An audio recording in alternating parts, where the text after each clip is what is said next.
What's going on, people? Welcome back to another episode of the Player Ratings. I'm Dee and I'm joined by Patrick here to discuss that game. Yes, South London is ours. But enough of the game itself. Let's talk a bit about the players. It's the first one since the new year. What a game. What a game to talk about these performances. But you know what? I'll be honest, Patrick. I said it off air as well to you. I think this was one of the hardest player ratings I've had to do because my mentality going into this game was win at all costs, and we won. But in terms of the player performances, there's going to be a couple of players that we can talk about in depth. But it was a very average performance, and we managed to get the job done in the end. But in terms of the individuals, I don't know about you. There wasn't anything in particular like that I could rave on about or criticize. It was just like, yeah, we beat them. Let's move on. Yeah, like I always say, when it comes to the Brighton and the Millwall type matches, all I care about is the win. I don't care about how the performances are. So as long as we get the victory, I'm happy. So you're right. I mean, talk about Butland being poor. Really just really one play, but it stands out. And then Olise being brilliant for 25 minutes. Besides that, everyone else is pretty average. But again, we got the win. That's all that really matters. So. Yeah, let us know your player ratings and your thoughts on our ratings, whether you agree or disagree with us. Let's start off with Butland then. You mentioned him. You gave him a 4.5. That is incredible. That has to be your lowest rating so far this season. I don't think you've ever given someone below a 5. Look, we can talk about that mistake. It was a poor mistake, but there isn't much to say about it. He should have done better. We all know this. We talked about it in the live match reaction show. But with Jack Butland, what I want to discuss, you gave him 4.5. I gave him 4. Does this tamper his chances going forward? Do you think we're going to see less Butland right now? And also, in terms of confidence issues, we've had Wayne Hennessy at the club. We've seen a goalkeeper that has been shaky. So is Butland approaching that level, or are we just looking too much into it over one mistake? So a few things. Firstly, I hear, I don't know if it's true, that Guaita has COVID. Did you hear that? Okay. No, I haven't heard that. Which is the reason why he played yesterday, because Matthews was on the bench, not Guaita. So that's concerning. Secondly, what I like about Vieira is that, we talked about Luca yesterday, either on or off air. He's not going to just throw him to the side because he made a mistake. That's not the kind of manager he is. So he's going to play again. So, hopefully when would that be? Again, if Guaita has COVID, it might be Friday against Brighton, which worries me a little bit. I like his reaction after. He did tweet out about so about mistake, but we go on, and which is fine. I mean, I get that part. Watching it again, I don't know what he was doing, honestly. Just looking at the mistake, when he gets, I got to give Millwall credit. They high press with 2 players, which is very unusual, right? But he has an option. He can either he has Hughes and Andersen straight ahead. He has Mitchell left or Guehi left, and he has Ward far right. If he just turns his body, he can go right. So my thing for him is that he's not good with his feet. Obviously, he's not good with it. So that's going forward is going to be a problem because our style of play, you have to be able to play out the back because, we'll go into it later. Which is the Andersen and Guehi get, they're going to go back to the keeper eventually at some point. So he's got to be better. Having said that, at least after the mistake, he didn't make another mistake after, which is important. I mean, not like Millwall put a lot of pressure, but he didn't have another ridiculous at the end of the match. He could have let one of those late shots go in and would have been even a much bigger mistake. So I give him credit for bouncing back. I am worried about him going forward, but again, I don't believe. I mean, give myself a day to think about it. It was a terrible mistake. I'm not going to lump Wayne Hennessy. We all know how much I really did not like Wayne Hennessy.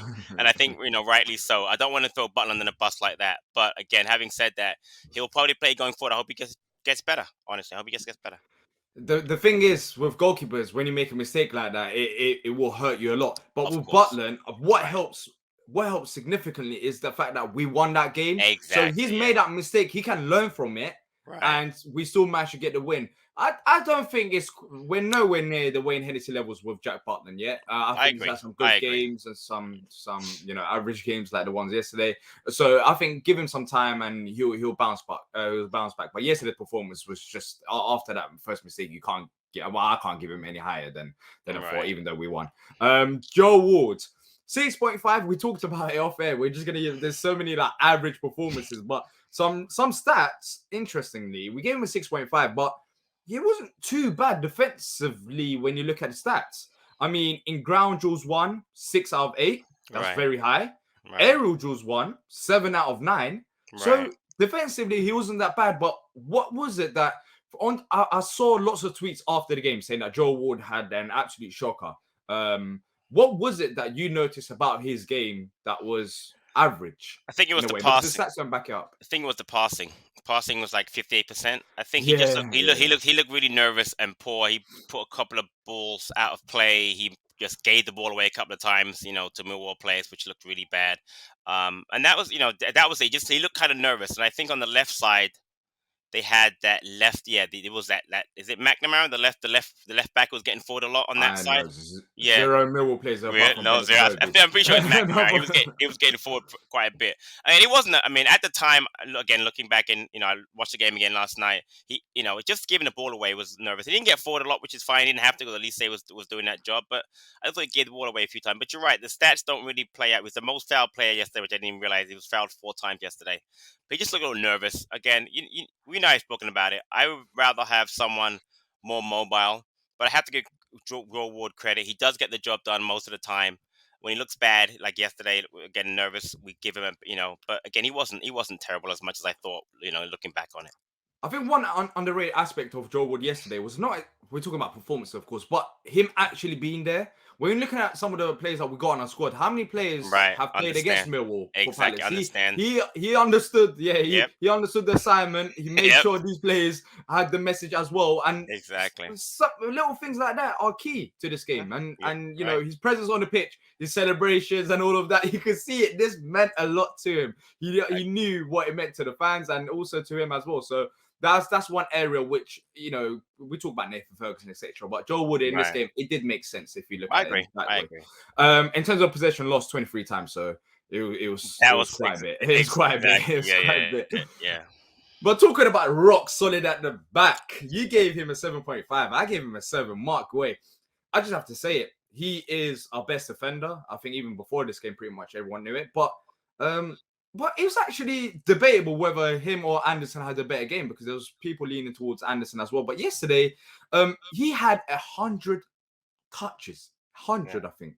I need to check it, double check it. But it was it's 100. It's 100 touches. Yeah. And I think that pretty much summed up our performance, especially in the first half. We just couldn't. All we were doing is just passing between them two. Exactly. Yeah.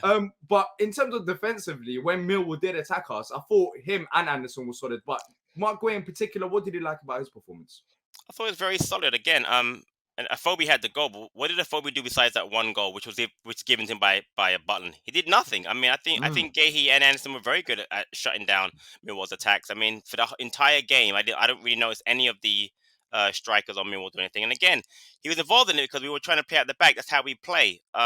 But again, he started it. You know what? He makes up for mistakes that other people make because of his quickness, and I just think he's just a solid defender. He does make mistakes. He's not perfect. He made a mistake against Brighton. He's made mistakes. He made the mistake. I guess it was. I thought he made a mistake against West Ham to let the striker get behind him. The goal that was the first goal that was scored.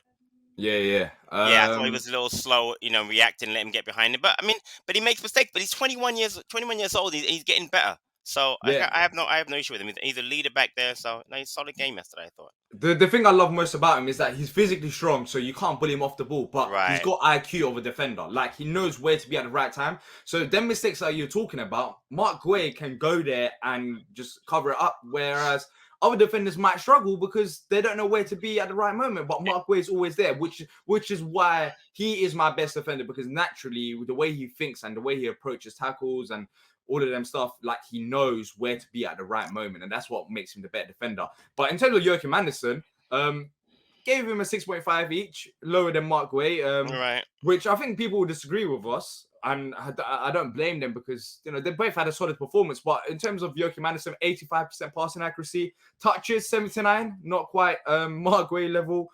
In terms of aerial duels, 1, 2 out of 4. Which for him is big. Yeah, for him that's big. For him, that's massive, exactly. If you know, you know. But, apart from that, he was, we talked about Mark Way. It's pretty much similar. Is there anything else that you want to add?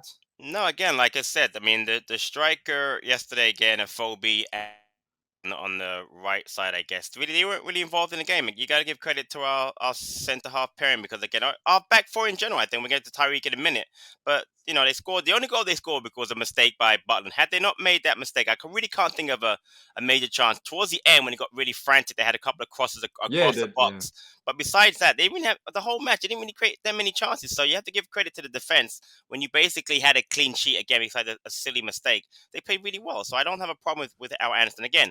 We go back to what we always say. He's not great in the air. We understand that. I mean, if you know how he plays for Denmark, he usually plays defensive midfield. He's not a great defender. He's really not. But he's a good ball playing player. He can play out the back. He can ping those long balls to Mitchell or Ward or in this case, Olise and Eze. So, again, that's the way he plays. But, again, I thought he was okay yesterday. He had that little foul, I guess, of that the first half, got involved in, stuff. But, no, I thought he was okay yesterday. He was fine. Yeah. Tyreek Mitchell, he actually got forward a bit more than Joe Wood yesterday. He did, as usual. And, as usual. And in terms of crosses, he had 0 accurate crosses, 0 accurate long balls. But it's not that part of the game that really stood out. As you said, defensively, we were solid. And ground drills 1, 3 out of 6. Aerial drills 1, 0 out of 1. The whole back four solid.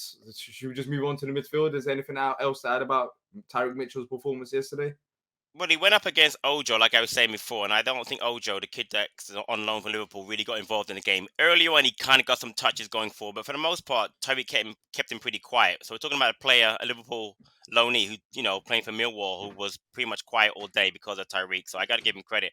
And you got to remember also, we have Eze on that side, right? And normally that's Wolf who would track back. And I don't think Eze, not because he didn't want to, but Eze really wasn't involved defensively. So you got to give him taking play a one-on-one where normally he might have a little more help on that side. So yeah, I thought he was solid yesterday. And also in the first half as well, there was some tackle, like he made some important tackles, and they did try to attack through his side as well. They did as well, and yeah, exactly, and it didn't work out. Trust me, lots of teams have done it, and so far the major successful one that I can think of straight away in my head is Mohamed Salah, the best player in the world. I'll go Liverpool right now. exactly.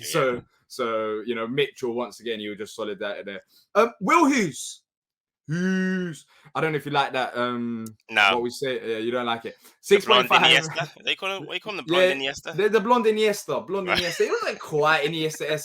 I think he turned into the blonde Sergio Busquets for me at times. Ooh, I thought he was very good defensively. He was solid. Like he put in tackles at the back. You gave him a 6, bit lower than me. But for me, the eye test, I think the stats kind of back it up as well. Afterwards, I checked it. I thought just, staying in front of the defense and, controlling midfield, he was there to put in the tackles. And once again, he understood it. He understood that he was one of the players where we talked about captaincy, whether he can do it. And today, yesterday when he went out on the pitch, I thought he had a very solid performance. Ground was 1, 4 out of 7, even in air, 2 out of 6. In terms of passing accuracy, 78%, which ain't too bad.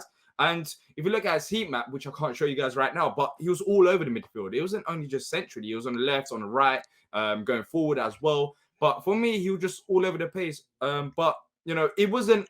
Because we struggled as a team, I can't say he was like a 7.58. He's done a good job defensively. But apart from that, there wasn't anything significant about his play yesterday that was like, all right, wow, he was up there as one of our best players. Yeah, I mean, they had Saville and Mitchell in midfield. They didn't really do anything. He was quiet yesterday, I thought, Hughes, but he was solidly quiet. You know what I mean? He wasn't really involved. He had that one shot in the first half that went over the...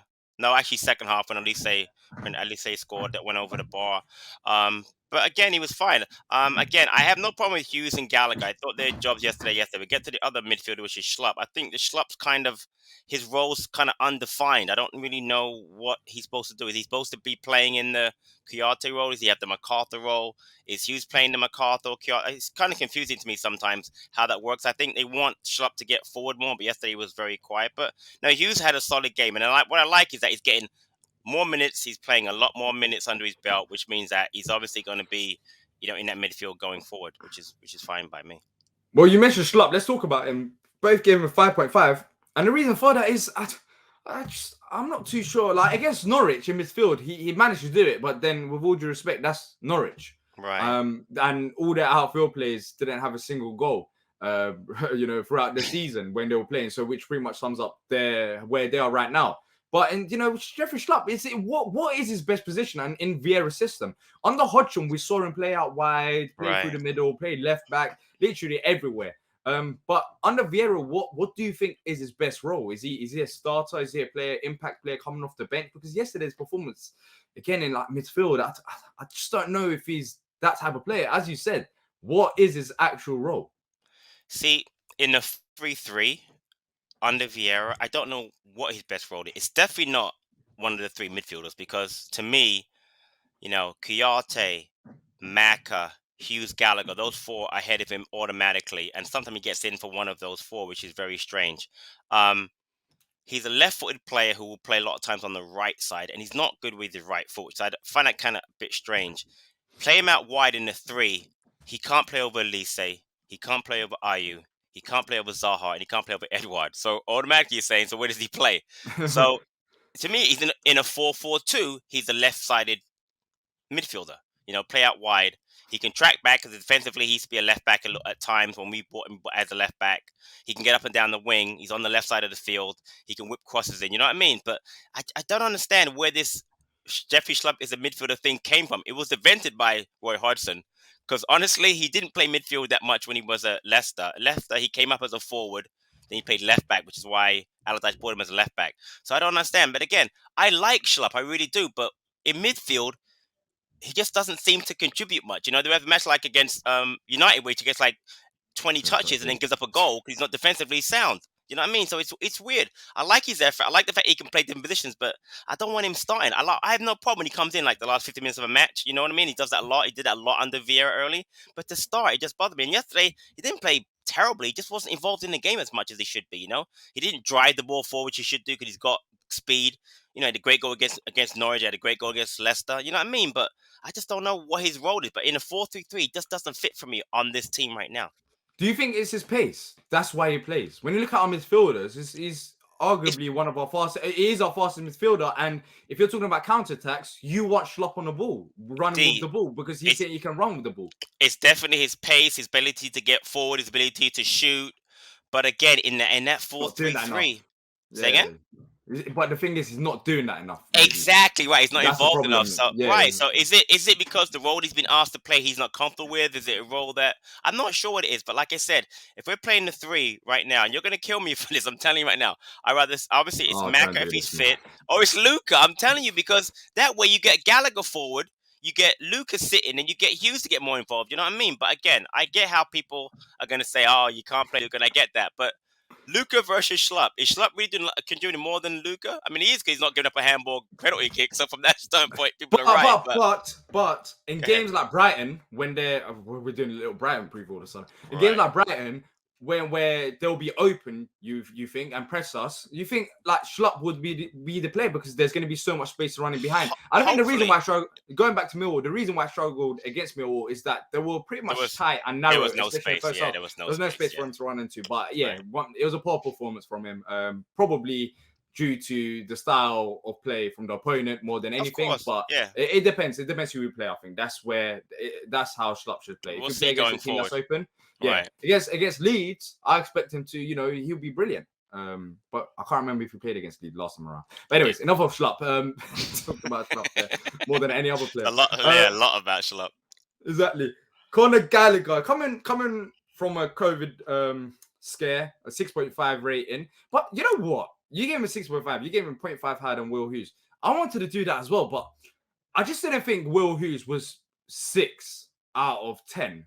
And I also did, and if I give him a high rating, then that's going to be like a 7. And given, I just don't think any of the midfielders were at 7 reach. But Conor Gallagher yesterday, one of the areas that stood out for me was his defensive play. At times he had, what's his passing accuracy? I'm going to just check it out right now. 78%. 78%. See, that's why I love Patrick, because he just got me all the time. 78%, which wasn't quite too bad, but it wasn't. It's just that's what I'm saying. At the start of the video, I said the same thing. When we're talking about these performances, I don't want to go into Conor Gallagher and say, "Oh, we didn't have the greatest." Right. It's one of them games where if you were there, if you felt the atmosphere and everything that's going on, it was a local derby. We haven't played them for 9 years. They were up for it, and we just managed to get the win. And Conor Gallagher, he didn't have a bad game. He was very good defensively in terms of winning balls and helping out in that area. But going forwards, it's one player that really, well, two players that come into my head, which we're going to talk about soon. Yeah, but don't you think he was involved in the goals though, Gallagher? I mean, he had that shot in the first half that they almost scored, right? Could have made it 1-1, and he was involved in the goals. He played the ball out to Olise when Olise cut in and had the shot. In fact, he played the two balls to Olise. The one that hit the post was also from Gallagher. So think about it. He was really involved, much more involved going forward. I mean, I watched it again. So, and again, he's coming off COVID. I mean, I have. That's what I'm saying. Thing is, I haven't had it. I think you've had it, right? Yeah. Right. I know it's very debilitating. Listen, I know it's it affects your lungs, your breathing, your So I don't know. For him to come off of COVID, any player. I mean, I know Eze was coming off of it, or at least coming off of it, to go get into a game right away. And again, it was a local derby. Make a great point. It's not easy. The fans are on him. I heard about that ridiculous chant those idiots were saying about him. You know what I mean? The atmosphere was so thin. I thought he came into the game a lot. And again, had he not made those plays going forward, I'm not sure he makes that goal, scores that first goal, so I make the second one, because Gallagher was very much part of both those goals. So yeah, you're right. He did get involved going forward, and that's the thing with his player ratings. I was on the verge of just having a heart attack throughout the game, where I know, right? I was just there, like, and I was just looking at.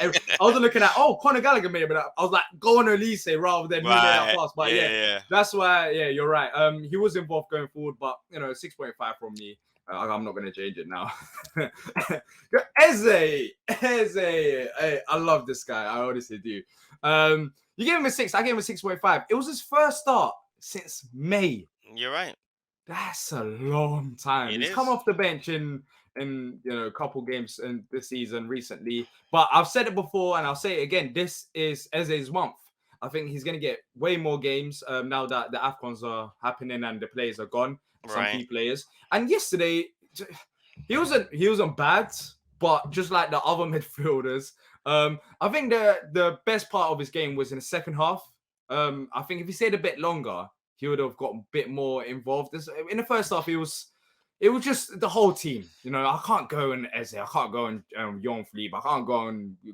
We were just too static. Millwall got the best out of us in the first half.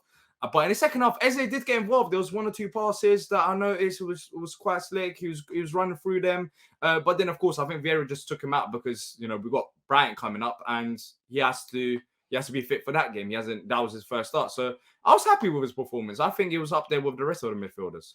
Yeah, he's a different kind of player than Wilf in that I'm not sure that wide left position works for him, but he had 88% pass completion. He has a couple of crosses, which that's excellent. I mean, by the way, especially for a wide player, because if you're playing central midfield, you're more likely to have accurate passes. When you're playing out wide, you're playing the ball to the forward most likely, so you might lose the ball more. He played well. I like the second half because I thought he drifted a little bit more. I mean, you were there. You saw he wasn't just sticking to the left-hand side. He was going more central, moving about the pitch. You're right. The greatest point is that it's his first start since what you said, March or May, right? He got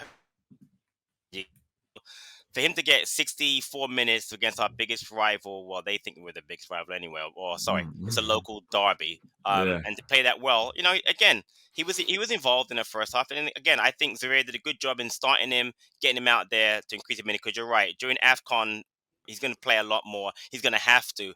I'd like him to go into the midfield at some point, honestly. I'd love to see him, Gallagher, and Hughes. I'm not sure how defensively sound that's going to be, but I think Eze, give him a free roll in that midfield, boy, oh boy, that could be dangerous. But you got to get your fitness up. So playing him wide left now works for me, especially with Wilf gone. We have no other option, really. This is Edward. So I thought for a first start against Millwall in a cup and we won the match, I thought Eze was fine yesterday. Yeah. Olise. 9 out of 10. Come on, Patrick. 8 out of 10. Just 8. He absolutely first half. First half, what? First half, he didn't get the ball as much. Right, no, you're right. First off, he didn't get the ball as much, so I can't downplay his rating from that. The first half, he was going through Eze more than anything from that left-hand side and trying to go through midfield. And I didn't understand why we weren't switching it to Olise. And when he did get the ball, it wasn't that many touches. But in the second half, this man was on a mission. This is the Michael Olise that we bought and that we knew that had this potential in him. I know it's against Millwall. I understand that. But it's not only against... If you look at the whole season so far, some of the good games that he's had most recently against West Ham as well in the Premier League, against a side that's very, physical, that's doing well that's doing well so far this season. He's had 2 great games. And I think now we are unlocking Olise's abilities. He is getting more and more confident as the games goes on. And I'm not surprised. I'm not going to sit here and say, wow, Olise is this. No, Olise was this player. We just had to be a bit patient because he's only 19 years old. He's actually 20 now. He just turned 20. I didn't realize that. He just turned 20. Yeah, he just turned 20. I didn't realize that. Yeah, so we can't use that 90 phrase anymore. He's 20 years old now. Right. And he's had COVID as well, just like the likes of Eze and Gallagher. So he's had struggles. But I think Olise is going to be one of our key players going forward as a football club, not just from this game, but in the next 5 years' time. I think Olise has to be up there as one of the best players in the Premier League. He has to. That's my barrier for him. I've got high expectations for this guy because he is extremely gifted, but there's still room for improvement in the game. But what else do you say? What a wonderful goal. He made them change the formation. He just ruined Millwall. And also that bottle. You threw a bottle at Michael Olise. It's the wrong person. It's the wrong person because he doesn't give a toss. He didn't throw more. That's his energy. But I love his energy on the field. I love his energy with the ball. 9 out of 10 for me. I loved him. I loved him yesterday. I mean, honestly, if I'm being fair, you're probably right. He probably is a 9. It's only his third start of the season. First half he was quiet, but you're right. We tried to work through Eze's only his third start. But he was that 20 minutes on the second half was absolutely one of the best 20 minutes I've seen of any player for Palace this season, and it's not even close. I mean, it was too easy for him. Scored a brilliant goal, cutting in, hits the post on a very similar move. Then had the ball just go over the bar and then he puts in a great ball for Mateta for the winner. I mean, you're right. He played great. Again, like I said, it's the only reason I didn't give him a 9 honestly was because one is that Millwall. Let's be honest. I mean, he should be dominating Millwall because he played against them last year. That's a shot at Millwall, by the way. And secondly, the first half he was quiet. But you're right. I think a 9 is a very fair rating by you because, like I said, he was brilliant. And without him, we don't win that match because he turned the game. Without him, we don't win that match yesterday because he was the game changer. It wasn't Gallagher. It wasn't Mateta. It was him. Do you think going forward now, let's say Olise has these type of performances, you know, he had a good game, not only Millwall, against West Ham as well, coming off the bench. Do you think if he has these type of performances that's going to be his spot down the right-hand side? Jordan Ayew was very good for us, but it's not going to be easy for Vieira if Olise plays like this. I think it's a great problem to have. I think Vieira's going to love the fact that he has competition for places out there. And I think either way, honestly, imagine me saying this, either way, we can't lose. Having Ayew or Olise out there, we can't lose. Because honestly, I found Olise to be brilliant off the bench when he's come on. So if he comes on for the last 20 minutes, he's been great. But if you start him now, he's proving now. Because again, before yesterday, I wasn't sure if he should be starting because he hadn't started well. Even yesterday, think about it, he didn't really start that well. He played better in the second half. So maybe you bring him on at halftime. But like I said, no, I think it's a great problem to have. And right now, you start Ayew or you start Olise. I have no problem with either one. Both of them have done a really good job of late. And I think that the right side for us, we're covered, which is great to know. I just love Vieira, man. I just love Vieira, Dougie. I do too. I do too. I just the way that everything just flipped over the summer. Which look at what we're talking about. It's like, would you rather have Jordan Ayew? Who would have thought Jordan Ayew or Michael Olise would be going head to head? What a good time to live in, man. Exactly. You got and you also got JP scoring goals now. I don't know why we both give him. I think 7 is a bit too low now. I'm just looking at the rating. He scored a goal, maybe 7.5, and I think with JP, the one thing that I want to talk about is, did he have enough support in the first half? Because some people were saying, oh, JP wasn't that great in the first half. But personally, for me, I don't think he had the support because we struggled to break through. But in the second half, I think we know his game now. And his game is given the opportunities he's in front of goal and he'll finish them. He's a very good finisher. But his first touch, I'm not too sure about. You know, it's not the worst. But I think he's more of a player which, if Olise has the ball down the left-hand side, if he crosses it in, JP, he should be scoring it. But so a goal for him, I don't know if this might be the last time we ever talk about him as well. So enjoy. I hope not. People are very quick to criticize him, but let me throw a couple of things at you. One, you talk about his hold-up play. He had 100% shot accuracy, obviously, because he scored the goal. He had a 93% pass success rate for a forward. That is very good. Go look at the goal. Who starts that move? Mateta starts that move. It goes out to Olise. And people talk about he's this and he's that. Look at the movement that he makes. He got between both of the central defenders for Millwall, and he's wide open and puts that ball away. I thought the goal was very, very good. I'm not kidding. I'm watching it again. I would not get rid of him. I would keep him. I'm telling you now. Benteke, people talk about he's not the same. He's bigger than he's bigger. Sorry, they say same as Benteke, right? He's bigger. He's he's bigger than as far as like bulk than Benteke. Hold up play is not like him, but he's a goal scorer. He can score. You're right, D. In the first half he got no service. Second half he got service and he scored. If you give him service, he'll score. I mean, he will. I just think that someone like Olise, who crosses the ball really well, Mitchell crosses the ball really well, are going to be able to get him goals. His head and with his feet. I mean, you talk about Benteke. To me, Benteke is much better in the air as far as comparison. But Mateta can head the ball in. But look at the goal he scored against Norwich with his left foot. He's right-footed, Mateta, and he scored a great shot with his left foot. To me, you got to keep him. I don't. Again, we can talk about the price, whatever. But at this point, I'd rather have him than Nketiah because Nketiah is a you don't know what you're gonna get out of him. He's coming from Arsenal. I don't want to have another Yaya Sanogo thing with Nketiah comes here and does nothing for us. You're disrespectful. Remember that one? Or Sanogo, as we used to call him back then. I used to like him too. I'll never forget my best memories of Sanogo is the fact that Sanogo and Shamak scored in the same game against Southampton away from home in FA Cup. I don't know why it's been in my brain all these years, but the fact that I was there, I witnessed it. Sanogo and Shamak scored in FA Cup. That's all he ever did, Sanogo. So, is it? Did he not score any other goals? I don't know. He must have scored against Burnley. No, he must. I think he scored. I'll look it up in a minute, but I'm pretty sure he scored only one goal.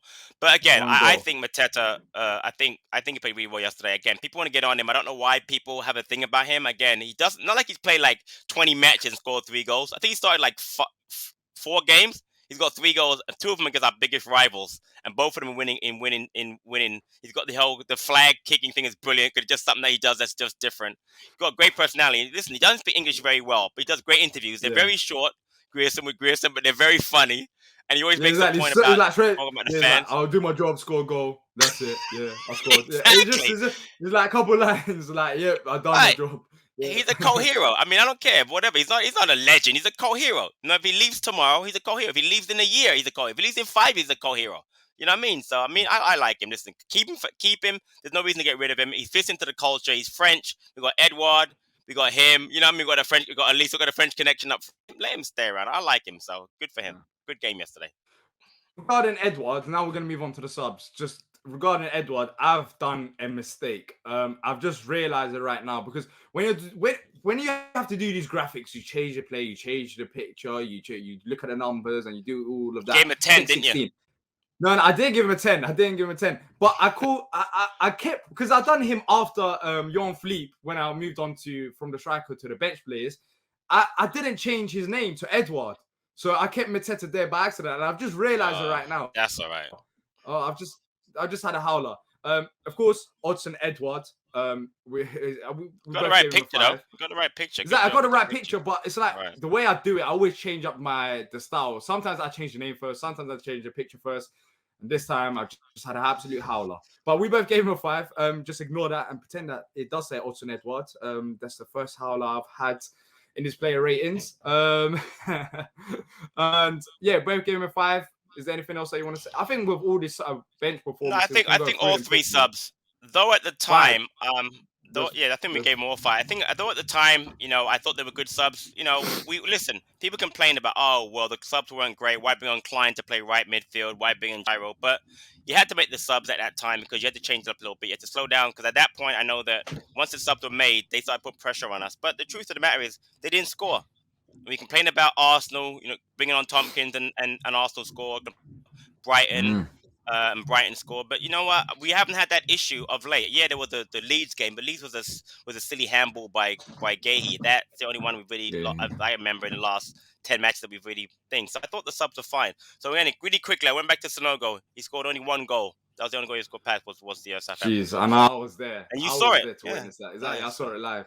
But yeah, exactly. With all the sub performances, I think the key thing about the sub subs are that we were pretty much, when we made these subs, it's like Millwall was slowly starting to get into the game with Edouard. It's pretty much we're trying to defend and trying to defend the lead or catch them on the counter. Exactly, right? Yeah, catch them on the counter. There wasn't anything major with the subs. They just came on, they done their role and move on. It's just average performance. Everyone helped out as a team defensively. But look, that's it for today. What a win. What a weekend. Yes. But we move on to the next game against Brighton. It's not going to be easy. And hopefully the player ratings for Brighton will be a bit higher than some of these that we've had. Because just get the win. Like I said, I don't care if we give everybody 5. If we get the win. Remember last year? Do you remember last year?